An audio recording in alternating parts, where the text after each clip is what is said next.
Assalamualaikum warahmatullahi wabarakatuh, teman-teman. Selamat siang. Waalaikumsalam Bapak. Waalaikumsalam. Oke, ini pertemuan kita yang ke-10 ya.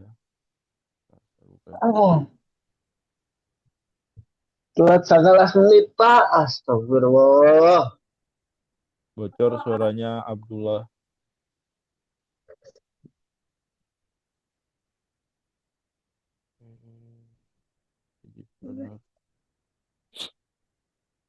Perihal tugas yang kemarin saya rilis di WA grup, harap diperhatikan ya, agar nanti saat pengumpulan teman-teman nggak merasa kesulitan gitu ya.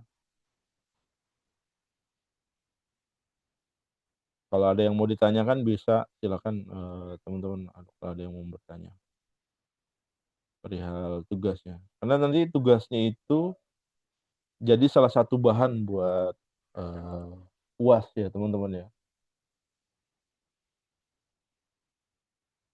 Saya sambil open eh, quiz bulan Juni.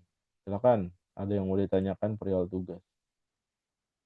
Hmm, Punten Pak, Ya, eh kalau untuk format-formatnya itu ada nggak ya Pak template-nya kayak arus kas gitunya?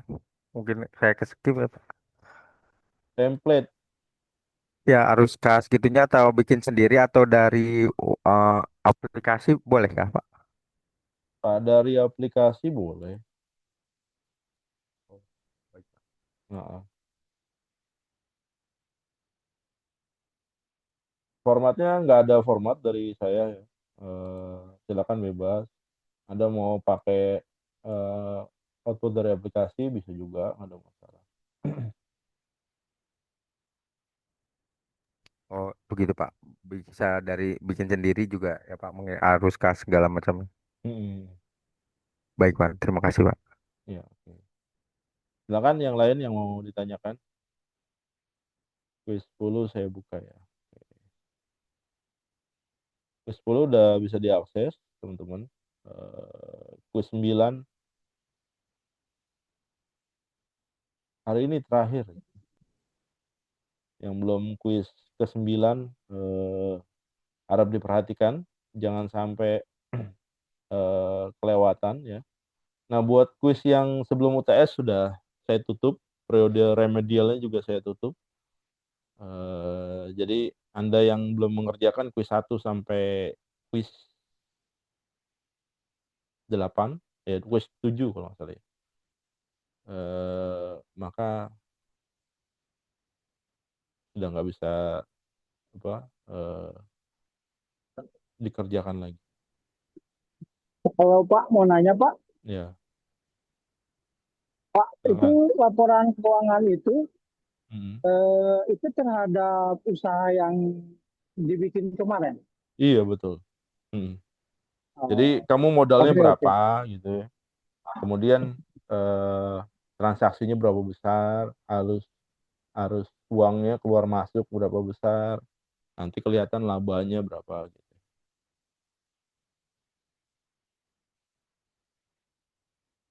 Baik Pak. Mm.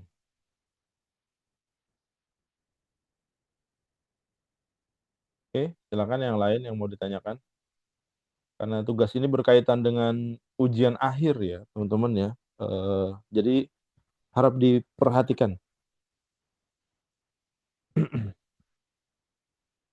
Jangan nanti Anda udah waktunya pengumpulan, udah deadline, Anda udah baru gerasak-gerusuknya.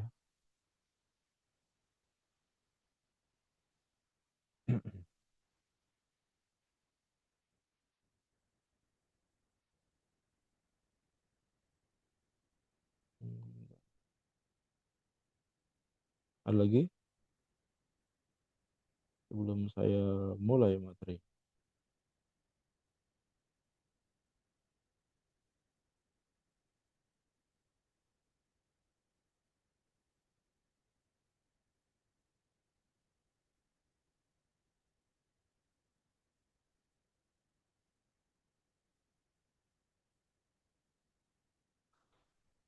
Oke, kalau nggak ada, oh ada nih, ini ngechat nih siapa nih?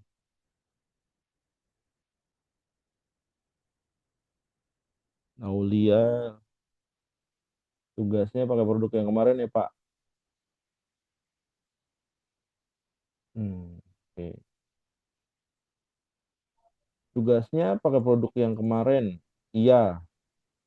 Kemudian kalau kelompok jadinya produknya bikin baru kah? Eh bisa digabungin ya. Bisa digabungin teman-teman. Jadi produknya Anda misalkan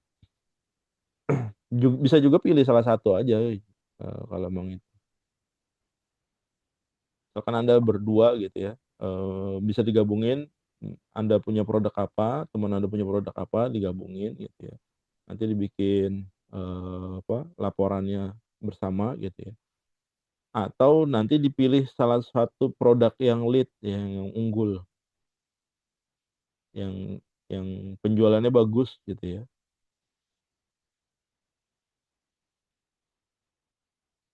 Pak, mau tanya, Ya, silakan. kan saya punya kalau satu kelompok itu untuk tugas BMD itu kan berjualan Pak dari semester sebelumnya. Saya punya satu kelompok yang berjualan hijab. Kalau pakai itu boleh nggak? Boleh, boleh, boleh. Boleh. Berarti dihitungnya dari awal ya berarti ya. Iya, dari awal semester ini. Enggak. Eh, Dari awal bisnis itu dijalanin berarti. oh dari awal, ya, baik. Ya, Kasih Pak. ya. Satu produk bisa untuk 3 orang, boleh. Tapi yang kelompok jadi catatan ya, usahanya itu harus usaha anggota kelompok ya, bukan usaha orang tuanya, bukan usaha saudaranya, bukan ya. Khusus yang kelompok itu nggak bisa usaha orang lain, jadi usaha usaha sendiri gitu. Terserah mau pakai usaha anggota kelompok yang mana gitu, atau mau dikombain bisa juga gitu. Satu jualan keripik pedas, satu jualan apa susu kedelai misalnya gitu ya, dikombain jadi satu ya bisa juga, nggak masalah, malah lebih bagus gitu. Ada lagi satu produk juga nggak apa-apa ya daily ya, cuma lebih baik produknya variatif biar kelihatan bisnisnya. Nggak ada. Oke, kalau nggak ada, kita masuk ke materi ini, analisis keuangan pada marketplace. Mengetahui dan memahami peran analisis keuangan dalam e-commerce, eh, mengenal dashboard keuangan Shopee. Wah, kenapa e-commerce ya? Mengenal dashboard keuangan Tokopedia, mengenal dashboard keuangan Pasin aja. Pasin aja itu punya Naba ya kalau nggak salah ya. Nah, ini peran analisis keuangan dalam e-commerce. Analis keuangan itu proses evaluasi kinerja keuangan perusahaan melalui eh, penggunaan laporan keuangan, seperti laporan laba rugi, neraca, laporan arus kas. Ya. Oh,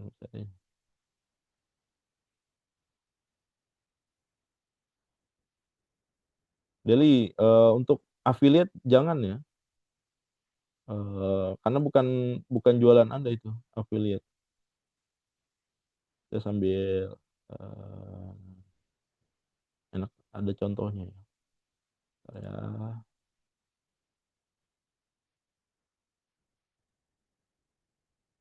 laporan keuangan. Nah, ini dia.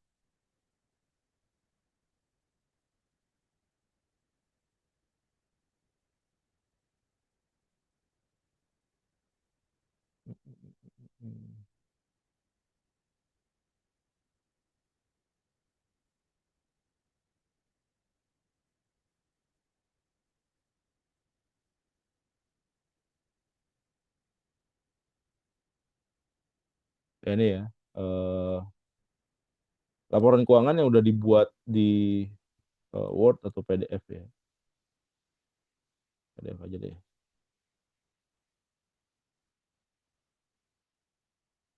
Oke. Kemudian ini. Nah, kalau Excel begini ya teman-teman ya. Ada asetnya gitu ya. Asetnya berapa, aset lancarnya berapa, kelihatan kan ya apa dokumen Excel saya. Ini kas, setara kasnya ada berapa gitu ya.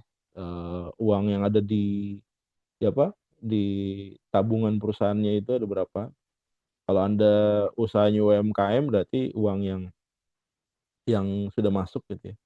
Kemudian ada piutang atau enggak nih ke apa ke pihak lain, atau misalkan Anda menjalankan usaha tadi satu kelompok temennya gitu ya, ada 4 orang misalkan ya, masing-masing orang ngasih modal 500.000 ya. 500.000-nya itu digabungin jadilah perusahaan atau usaha Anda punya aset 2 juta ya. Kemudian seiring berjalannya waktu gitu ya, usaha Anda berkembang, ada duit masuk gitu ya, kas masuk eh, 5 juta katakanlah. Jadi total kan eh, kasnya ada 5 juta gitu ya. Kemudian modal yang distorin di awal ada 2 juta, total ada 7 juta.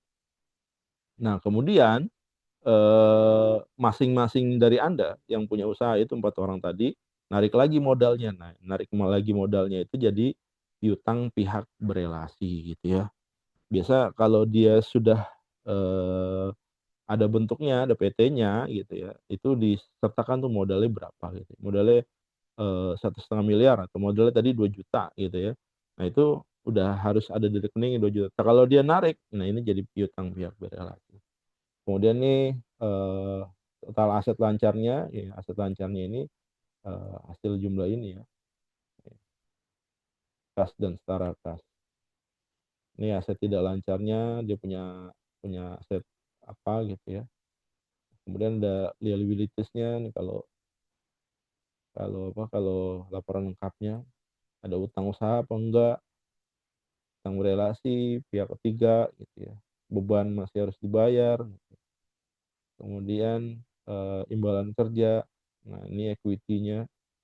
Tadi ya modal sahamnya tadi kalau misalkan kamu berempat masing-masing 500.000 berarti modalnya 2 juta. Kalau ini modal store 1,5 miliar gitu. Nanti kelihatan tuh total liabilitas dan equity-nya. Nah, ini baru masuk ke laporan laba rugi gitu ya. Beban usahanya berapa, buat operasional, buat modal dan segala macam, penghasilannya berapa gitu ya. Kemudian laba sebelum beban pajak gitu ya. Kalau nggak ada pajaknya dikosongin aja karena Anda UMKM ya. Kemudian ada pajak penghasilannya, labanya gitu. Ini kas di banknya. Nah, kalau udah dibikin PDF-nya jadi kayak gini, teman-teman. Ini surat pernyataan direksi. Nah, ini tadi ya menjelaskan laporan posisi keuangannya, asetnya, aset lancar, asetnya lancar, jadi total asetnya ada berapa. Kemudian di sini ada liabilitasnya, equity. Nih, kemudian ada pendapatan usaha tadi kan, tinggal masukin aja. Nah, ini kalau ini sih eh, apa? Eh, kalau di berupa perusahaan ya biasanya gitu. Nah, ada di sini ada pendirian perusahaan, ya, dewan komisaris, direksi, laporan keuangan ya.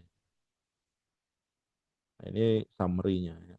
Kas kasnya, kas di banknya ada berapa, piutangnya berapa. Nah, ini modal saham. Kayak gitu ya. Oke. Oke. Lanjut ke materi.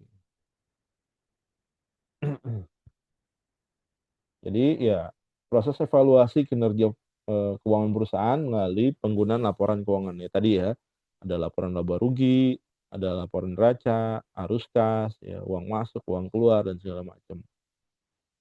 Dalam konteks e-commerce ya, analisis ini memiliki beberapa peran penting pengelolaan anggaran dan pengeluaran. Kemudian ada penetapan harga yang optimal ya. Kalau pengelolaan anggaran dan pengeluaran ini menganalisis data keuangan, perusahaan e-commerce dapat mengidentifikasi area di mana mereka dapat mengurangi biaya. Ya. Kemudian penetapan harga yang optimal, analisis keuangan memungkinkan perusahaan untuk menentukan harga jual. Yang tadi ya, kalau kita lihat neracanya gitu ya.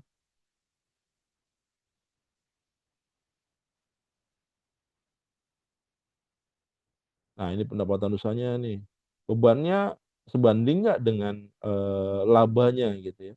Kalau misalkan dia beban dan labanya lebih besar bebannya, nah berarti perusahaannya rugi. Apa yang harus dilakukan? Yang dilakukan ya ngurangin beban atau meningkatkan laba. Meningkatkan laba caranya gimana? Meningkatkan penjualan atau menaikkan harga. Nah, itu bisa juga ya. Meningkatkan penjualan, menaikkan harga. Nah, meningkatkan penjualan ini macam-macam ya, bisa meng-create produk baru atau apapun, atau strategi marketing ya. Atau kalau memang meningkatkan laba sudah nggak mungkin, maka mengurangi beban. Nah, itu yang kenapa eh, beberapa tahun terakhir ini banyak karyawan yang di PHK gitu ya, yang dirumahkan. Karena apa? Karena untuk mengurangi beban usaha. Beban usahanya terlalu berat nih, sementara labanya nggak bisa berkembang. Apa? Ekonominya lagi nggak bagus gitu ya. Kemudian itu menyebabkan penjualannya drop. Yang dilakukan gimana? Ya kalau kita nggak bisa mengimprove pendapatan, ya kita harus ngurangin beban usaha gitu ya. Maka terjadilah itu PHK di mana-mana ya.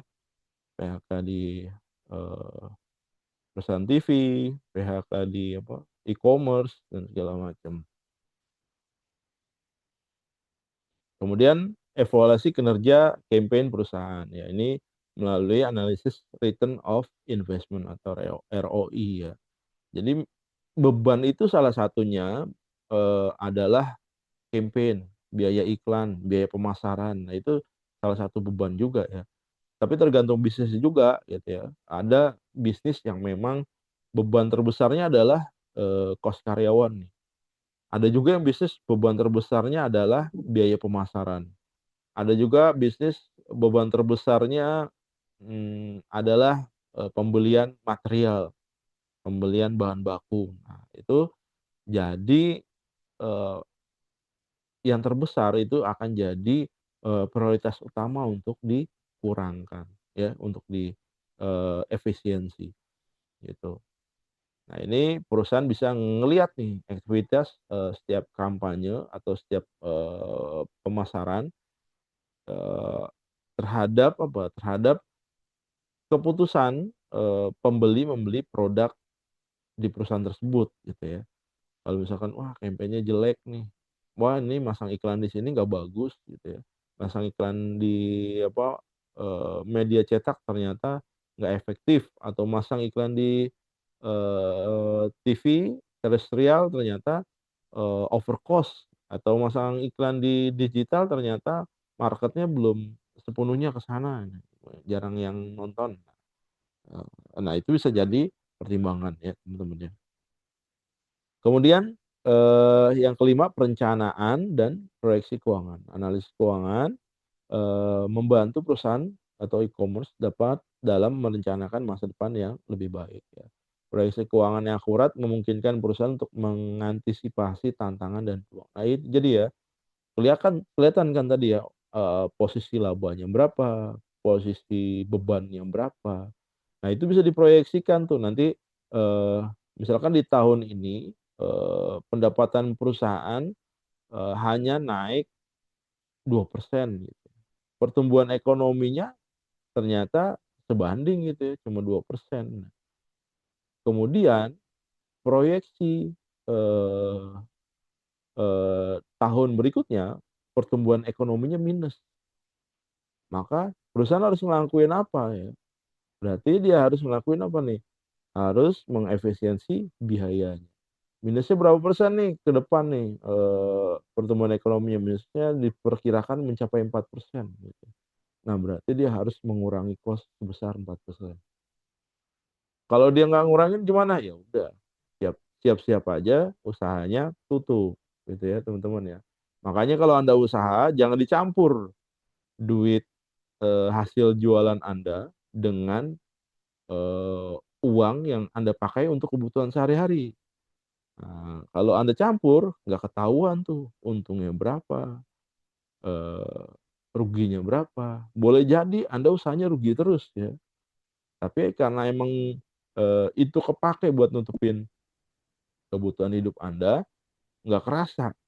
Tahu-tahu begitu Anda mau belanja barang, barang yang jualan Anda udah habis, ternyata duitnya nggak ada buat belanja barang. Yang kalau gitu kejadiannya ya udah tutup usaha Anda, selesai. Selesai sampai di situ gitu ya. Jangan sampai seperti itu, teman-teman. Jadi kalau Anda punya usaha, dipisahkan tempat penyimpanannya. Jadi usaha biarlah ada kotaknya sendiri, biaya hidup Anda ya ada kotaknya sendiri. Atau kalau Anda punya penghasilan lebih dari satu tempat gitu ya, eh, ini dari pos A, dari pos B, pos C, pos D gitu ya. Anda bisa ngelihat, oh ini yang prospek ternyata yang C nih gitu ya. Ya udah Anda fokus di sana gitu. Gitu. Atau Anda mau jalanin bareng ya nggak masalah juga. Cuma nanti diprioritaskan mana yang utama gitu ya. Contoh implementasi analisis keuangan, pentingnya analisis keuangan dapat dilihat pada perusahaan e-commerce sebesar Amazon. Amazon menggunakan analisis keuangan yang mendalam untuk mengoptimalkan setiap aspek dari operasinya, mulai dari manajemen inventaris hingga strategi penetapan harga, dengan mengidentifikasi tren penjualan dan pola belanja konsumen. Amazon dapat membuat keputusan yang lebih baik tentang produk apa yang harus di stok. Jadi kayak Amazon gitu ya. Kemudian di apa? Eh, aduh, saya lupa. Di Friends ada apa ya? Oke, salah satunya Amazon lah gitu ya. Kalau Anda belanja di Amazon, ya, eh, misalkan Anda belanja satu buah buku, buku A katakanlah, eh, pasti dia akan mereferensikan buku yang terkait. Taunya dari mana? Algoritmiknya gitu ya. Jadi begitu orang belanja misalkan buku A, ternyata beli juga nih buku F, buku G, buku H. Jadi begitu setiap orang yang membeli buku A, maka direferensikan buku yang serupa. Karena potensi penjualannya lebih besar. Sama juga di apa supermarket gitu ya. Eh, promonya kayak gitu teman-teman. Jadi biasanya bisa dilihat dari struk belanjanya gitu ya. Biasanya kalau orang beli popok gitu ya, popok bayi, itu pasti dia beli susu formula. Nah, itu bisa dicombine promonya jadinya itu. Jadi misalkan orang beli popok bayi gitu ya, dapat diskon berapa persen susu formula. Nah, itu bisa jadi attract orang buat transaksi. Nah, di Amazon juga bisa ngelihat apa perubahan stoknya. Karena memang dia tahu nih dia punya barang berapa besar gitu ya. Dia punya barang berapa banyak dan segala macam. Nah, ini bisa jadi eh, apa analisis ya, dia analisis mana barang-barang yang bisa menghasilkan keuntungan lebih buat si Amazon, atau di minimarket atau supermarket mana barang-barang yang bisa menghadirkan keuntungan lebih ya buat si minimarket. Maka dia letakin di posisi mana gitu ya. Kalau ini barang apa laku banget gitu ya, ya nggak perlu ditaruh di depan juga gitu ya. Karena apa? Ditaruh belakang juga orang pasti beli nih gitu ya. Nah, justru yang ditaruh di depan, yang di dekat kasir adalah boleh jadi adalah barang-barang yang jarang diminati gitu ya. Atau mungkin strateginya terbalik juga. Kalau misalkan Anda naruh barang-barang yang jarang diminati di posisi yang paling belakang dan segala macam susah gitu ya. Orang jadi resisten juga tuh. datang ke lokasi minimarket itu untuk belanja. Tantangan dalam analisis keuangan ya, meskipun banyak manfaatnya, perusahaan e-commerce juga menghadapi beberapa tantangan ya. Yang pertama, ketersediaan data yang akurat. Nah, ini data yang nggak akurat, data yang nggak lengkap, ini bisa menghasilkan keputusan yang salah. Kesimpulan yang salah, keputusannya salah juga gitu ya. Kemudian kompleksitas data. Volume data yang besar, yang kompleks dalam menganalisisnya dapat menjadi hambatan. Ya, jadi lebih susah ya menganalisis atau jadi lebih lama dalam menganalisis. Yang ketiga, perusahaan dinamis di pasar. Pasar e-commerce sangat dinamis dan cepat berubah. Analisis keuangan yang tidak dapat mengikuti perubahan ini dengan cepat mungkin menjadi kurang relevan. Oleh karena itu, perusahaan harus fleksibel dan siap menyesuaikan strategi berdasarkan data baru ya. Kalau kayak e-commerce harusnya gitu ya, dia punya data mining gitu ya. Harusnya dia punya BI, Business Intelligence ya, bukan diolah sendiri pakai Excel gitu ya. Transaksi jutaan per hari diolah sendiri menggunakan Excel. Wah, kelarnya berapa lama gitu ya. E-commerce itu butuh cepat. Boleh jadi di dashboard CEO-nya, direkturnya itu ya, itu datanya kualitasnya real time gitu ya.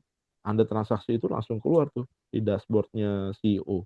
Jadi bisa ngeliat nih, wah ini produk ini nih leading. Oh ini produk ini kurang bagus nih. Atau ini penjual ini sering bermasalah nih gitu kan. Nah ini bisa langsung dimonitor. Nah ini ya memang ya, jadi analisis keuangan bisa menjadi penting dan meningkatkan kinerja penjualan di platform e-commerce. Ya tadi saya bilang perihal menaruh letak barang ya, mau di depan kah, di depan kasir kah, atau kalau di luar negeri tuh eh, trennya gitu. Jadi kalau orang beli popok pasti dia beli bir. Itu di luar negeri ya, di Amerika. Jadi strateginya apa? Di supermarket dia selalu naro posisi kaleng bir itu dekat apa, dekat popok gitu. Nah itu jadi apa, jadi prestis juga gitu ya.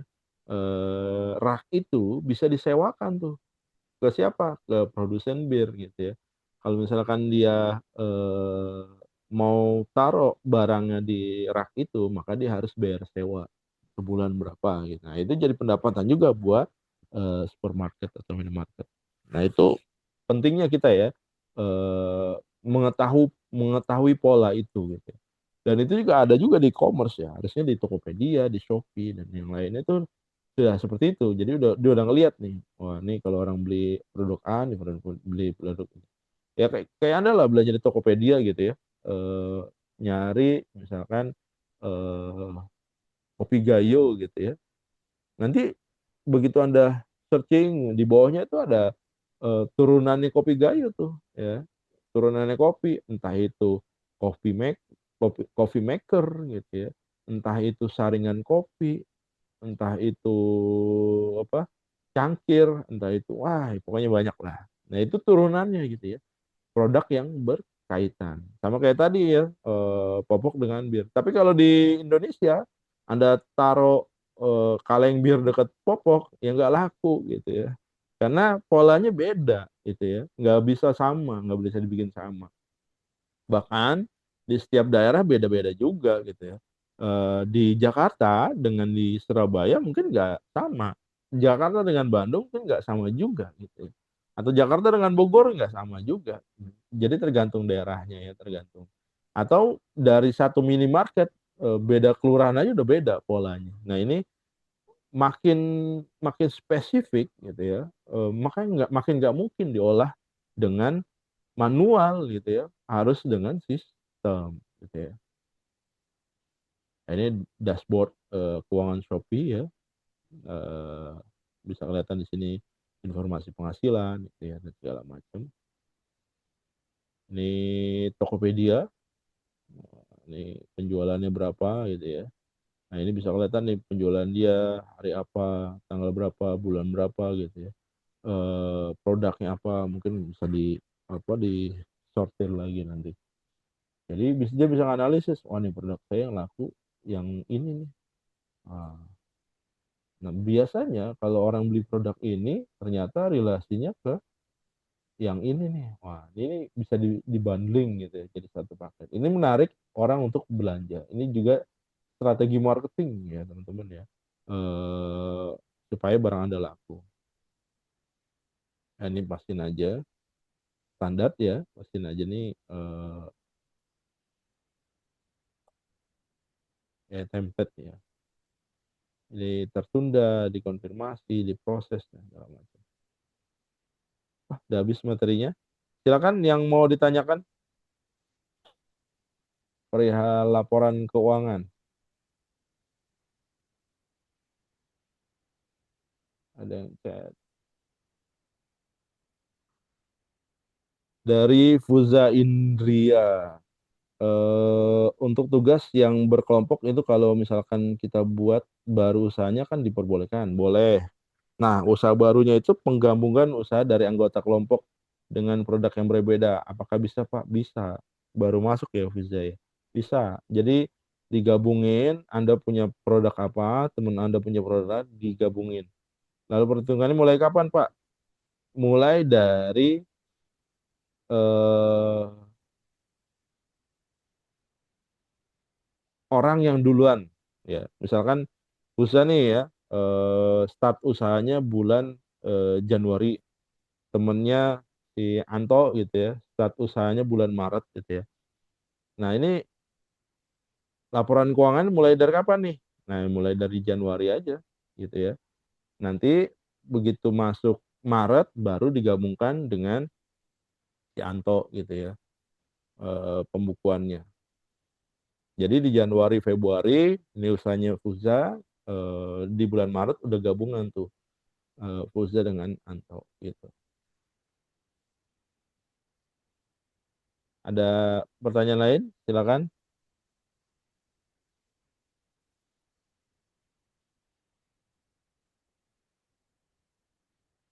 Ada lagi yang mau ditanyakan? Perihal tugas. Tugas ini dikumpulkan di minggu ke-12 ya kalau nggak salah teman. Ya, minggu ke-12. Jadi sisa 2 minggu lagi ya teman-teman ya. Sisa 2 minggu lagi. Eh, baiknya Anda kerjain dari sekarang. Gitu ya. Jangan sampai di 2 minggu dari sekarang Anda belum ngerjain apa-apa. Nah, ini akan kelabakan juga. Apalagi Anda mau mau kolaborasi dengan teman-temannya ya. Nah, ini jadi isu juga nanti buat penggabungan. Ada lagi yang bertanya, Aulia, Pak izin bertanya dibuatnya pakai Excel ya Pak? Bisa pakai Excel, bisa pakai Word ya, di PDF kan bisa juga, nggak ada masalah.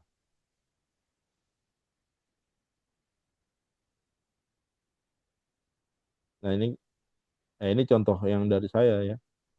Belum saya share screen. Tadi di awal saya udah kasih contoh ya teman-teman ya. Oke. Nah, ini laporan keuangan eh, sudah di PDF-kan gitu ya. Laporan keuangannya gitu ya.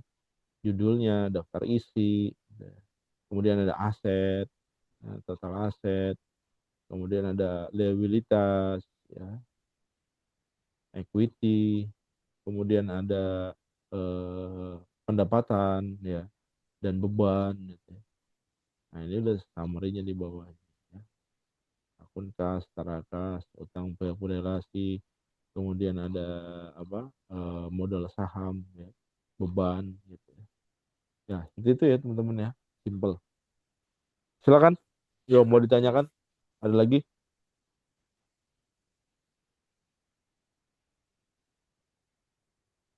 Nah, oke. Nggak ada, nanti buat Anda yang hadir, tolong sampaikan ke teman-teman yang nggak hadir ya. Eh, Dan saya harapkan juga yang nggak hadir bisa nonton rekaman video hari ini eh, dan bisa mengerjakan tugasnya dengan tepat waktu karena ini berhubungan dengan ujian akhir semester. Jadi jangan sampai Anda baru bertanya, Anda baru menyiapkan segala sesuatunya di hari pas ujian akhir. Nah, berarti kalau ini kondisinya, udah pasti Anda nggak ngerjain tugas duanya. Karena tugas dua ada di minggu ke-12, ujian akhirnya ada di minggu ke-14. Nah, ini eh, pasti akan bermasalah, teman-teman ya. Nah, yang bermasalah ini, teman-teman ya, biasanya merepotkan di akhir ya. Minta minta revisi, minta perbaikan dan segala macam. Nah, perbaikan saya sudah sampaikan di awal, teman-teman ya. Kalau Anda minta perbaikan di saya gitu ya, perbaikan apa eh, apa perbaikan kuis sudah saya sediakan medianya sebelum UTS kemarin udah ada perbaikan kuis dan saya nggak buka lagi ya untuk yang sebelum UTS. Yang setelah UTS kuisnya nanti akan ada perbaikan menjelang UAS. Kemudian kalau perbaikan ujian, perbaikan tugas itu saya tidak menyelenggarakan, teman-teman. Paling sesuai dengan kesepakatan di awal, sesuai dengan informasi saya di awal. Kalau Anda eh, minta perbaikan ke saya selalu minta Anda submit jurnal, ya, submit jurnal dengan topik materi seputar Digipreneur. Minimal jurnal tersebut tayang di Inaba, minimal di Inaba. Kalau di Inaba tayang berarti perbaikan Anda saya terima. Tapi kalau nggak tayang, nggak naik gitu jurnalnya, nggak naik gitu ya. Minimal Anda sudah dapat LOA-nya dari Inaba, letter of acceptance-nya, eh, itu bisa saya terima ya perbaikannya. Tapi kalau di luar itu saya nggak menerima perbaikan. Nah, untuk menghindari itu sebaiknya Anda persiapkan ya. Karena UTS dan UASnya nggak susah gitu ya. Udah disounding jauh-jauh hari, tugasnya juga nggak susah, udah disounding jauh-jauh hari, harusnya tidak ada masalah. Itu teman-teman, ada lagi yang mau ditanyakan untuk pertemuan ke-10 hari ini? Nggak ada, cukup. Ada lagi yang chat. Izin bertanya untuk tugas sesi 6. Oke. Iya, belum saya periksa. Ya, nanti segera saya periksa ya. Nilai belum keluar, betul. Yang sudah mengumpulkan, nggak perlu khawatir. Nanti akan segera saya rilis nilainya. Dalam waktu dekat, insya Allah. Oke, ada lagi? Nggak ada? Cukup? Oke, kalau cukup, berarti kuliah saya cukupkan.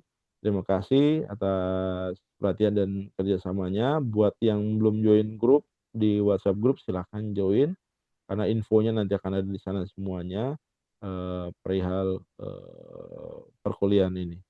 Terima kasih atas perhatiannya. Selamat siang. Assalamualaikum warahmatullahi wabarakatuh. Waalaikumsalam. Waalaikumsalam warahmatullahi wabarakatuh. Terima kasih, Pak. Terima kasih, Pak.